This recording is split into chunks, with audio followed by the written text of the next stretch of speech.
Europe 1, 8h33.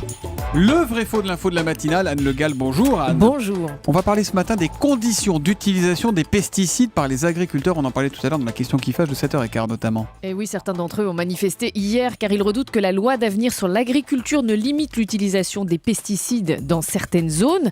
Mais hier, à l'Assemblée nationale, le ministre de l'Agriculture, Stéphane Le Foll, a voulu tordre le cou à une rumeur persistante. Écoutez, il répond à une interpellation du député UMP David Douillet. Jamais, monsieur Douillet, vous ne trouverez dans la loi d'avenir ce à quoi vous avez fait référence. Jamais il n'a été question de mettre en place une mesure qui correspondait à 200 mètres autour de toutes les habitations. Ne relayez pas des choses qui ne sont pas vraies. Alors, quand Stéphane Le Foll contredit David Douillet qui dit qu'il n'a jamais été question de mettre en place une zone de sécurité de 200 mètres autour des habitations, Anne, est-ce qu'il dit vrai ou est-ce qu'il dit faux, le ministre de l'Agriculture ? Il dit vrai si on regarde le projet de loi tel qu'il est actuellement rédigé. À l'article 23 qui porte sur l'utilisation des pesticides, aucune distance de sécurité n'est mentionnée, ni avec les habitations, ni avec d'autres bâtiments d'ailleurs.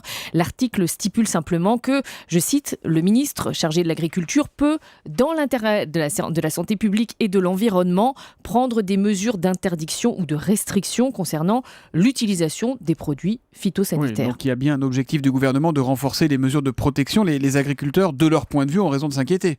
Oui, alors il s'agit de protéger certaines populations sensibles dans les écoles, les crèches ou les maisons de retraite. Ceci dit, pas question donc de créer des zones tampons de 200 mètres autour des habitations.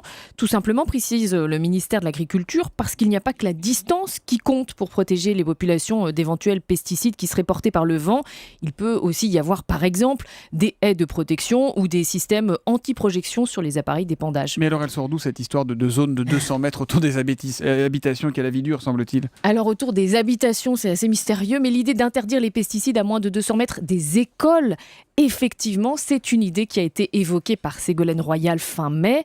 Après l'incident, vous vous en souvenez sans doute, dans une école primaire en Gironde, une vingtaine d'enfants et leur enseignante avaient été pris de malaise suite à l'épandage d'un fongicide sur des vignes à proximité. Bon, en attendant, c'est donc un vrai ce matin pour Stéphane Le Foll, Anne Le Gall. C'est un vrai. Merci Anne, on vous retrouve demain matin à 8h30 sur Europe 1, le vrai faux de l'info de la matinale.